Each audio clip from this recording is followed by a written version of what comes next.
I just saw you perform like at Massey Hall with Andrew Cole, and I just saw you perform again at the Drake, and now we see you performing here tonight with Tom Barlow. You know, at the Harp here down in Mississauga. Wow, you're a damn good guitar player, dude. Where'd you learn? Where'd you get your skills? Oh, well, I mean, I've been playing guitar like all my life.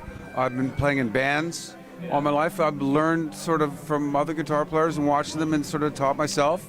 Yeah. No formal lessons. Just a good ear, eh? Just a good ear and listening and learning and advancing, you know. Yeah. Getting lucky breaks sometimes and hooking up with some other musicians sometimes that are just that element beyond you. Yeah. So you can take it all in. That's really, I was lucky that way, a couple of spots, yeah. So you got to jam. Who else did you jam with that was you played with that was pretty cool? Cool. Oh, well, I've been in several bands. The first band I had was Papa Gray, which was a really good band, and we eventually got the singer from the Ugly Ducklings, Dave Bingham, in that band, and I liked that band. But I left and went off and the band broke up, and I did a couple of other little things, and I wound it up eventually joining Greaseball Boogie Band, which turned into a band called Shooter, which had a hit single in the 70s, I Can Dance. And it was a really good band, and that keyboard player, Ray Harrison, and I went on to form the Cameo Blues Band at the Hotel Isabella, for all those people out there who remember the Hotel Isabella. Yeah, and that was a fantastic band. So, and I worked on with the Partland Brothers in the 80s, and Rita Shirelli, I did a little bit of work with her. Yeah. So you're just a studio musician? Is that what you're looking yourself at? I've done studio work, but mostly live work, you know. There was a time there, especially in the 70s, where there were a lot of six-nighters. Some of them with a matinee. Yeah. That's when there was no you know, iPhones and other electronic, and people went out more. That's right. Yeah. So music.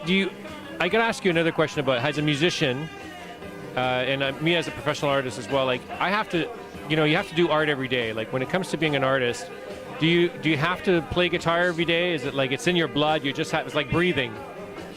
Well, you know, strangely enough, I don't have to play guitar every day. I probably do, but sometimes I don't. It's unusual, you know, but I usually do have one around to play all the time. But sometimes when you play all the time, say you're working, when the work is over, the guitar goes away, and if you've been, say, recording all day or you're working at night or something, you know, once you've put some hours in, it seems to be enough. Yeah, that's right. Yeah. You have to put it down at some point. At some point you do. Yeah, that's right. Now, some of the questions I wanted to ask you tonight, and I asked you ahead of time because, you know, our corporation deals with a lot of ethics. We're not here, like, I'm going to give you our mission statement, okay? We're not here to tell good people about ethics. We're here to tell good people about their ethics when the reasons are not always clear through a collective wisdom. So I'm asking, over the years of playing, you know, as a guitar player with a lot of musicians and a lot of bands, and like, where do you draw the line ethically? Where do you draw the line as far as ethics goes in your life as a musician? Well, I mean, I've been in situations in bands where sometimes it gets right out of control with how far the show goes, and you know, but at the same time, these things that shocked me, just almost burlesque-ish attitudes from singers, you know. When I joined Greaseball Boogie Band, I mean, it was a show band. So this guy would literally eat a tube of Burl Cream. I'm not kidding. And they would have this, like a fight. It was like it was a staged out band. It was, I mean, I really wondered what I got myself into. And the humor was very blue, but at the same time, it wasn't that bad. I mean, so as far as ethics go, I mean, it's where you want to draw the line for what you want to be known for. I mean, we all have choices here, right? Yeah. I mean, that's just the way it is. It's just the way it is. I mean, you can carry on and you can be loud and obnoxious if you want to be, but sometimes you have to be loud and somewhat heard if you want to get something, a point across. And if you're on a stage, you know, you have a little bit of ethical boundaries can shift a little here and there. But you know, I'm not one for like entertainment that gets too dark. Yeah, I don't know why. I just can't get into it. Like death metal and all that sort of stuff. It's gone to areas, it's gone to places I don't think entertainment needs to go. And that's all. But I don't think I'm alone in that, or Is it just because it's too macabre and too negative, probably? It probably is, but if they're making money and have an audience, fine. You know, I'm not going to say what people should do. Is there like certain lyrics that you couldn't sing? Did you ever see a song where somebody wrote a song and the lyrics were just like, hey, whoa, I just can't sing this? If the song is not good and the lyrics are bad, I mean, that is that. I mean, that is just that. But that's personal taste. You know, some people can like something and I can not like it. That's a normal thing. That's true. Yeah. It's like art. You know, some people like an art or a painting, some people don't. Yeah.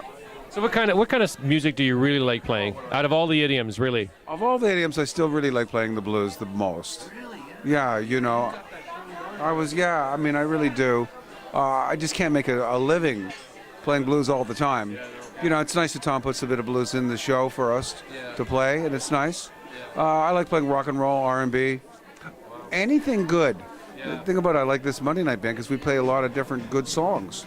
You know, we played some Bowie there, and any little country? A little bit of country? I do like country. As a guitar player growing up, I was a country fan. Always the ones with the good guitar players. Merle Haggard.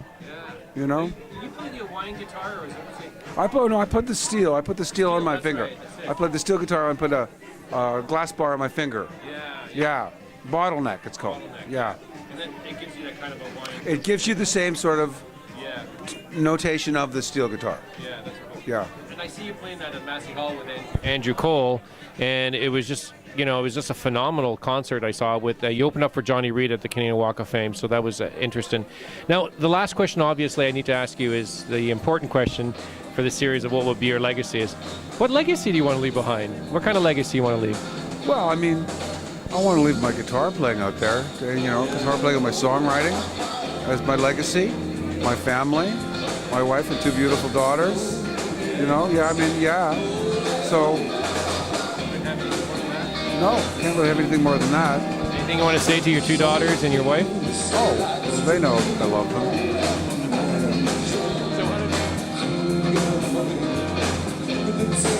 Young, not so warm, and the days are young.